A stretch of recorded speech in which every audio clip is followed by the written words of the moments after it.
ఈ మధ్య కాలంలో సోషల్ మీడియాలో ఒక ప్రమిదలో దొడ్డు ఉప్పు పోసి గళ్ళ ఉప్పు అంటారు. ఆ గళ్ళ ఉప్పు పోసి మళ్ళీ అందులో ఒక మట్టి ప్రమిద పెట్టి దాంట్లో దీపం గనుక పెట్టినట్టయితే ఇంట్లో లక్ష్మి ఉట్టి పడుతుంది అని చెప్పేసి అంటున్నారు.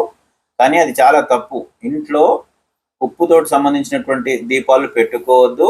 అవి తాంత్రికమైనటువంటి ఇంట్లో అరిష్టమే తప్ప మంచి కాదు. దుష్ట శక్తిని ఆహ్వానించినట్టే కనుక అట్లాంటివి చేయకండి. కింద ఉప్పు పోయకుండా దీపాలు పెట్టుకోండి.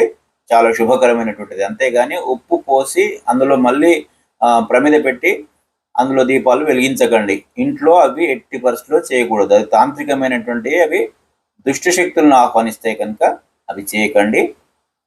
మీరు మామూలుగా రెగ్యులర్‌గా ముట్టించే దీపాలు ముట్టించండి. ఉసిరి దీపాలు ముట్టించుకోవచ్చు.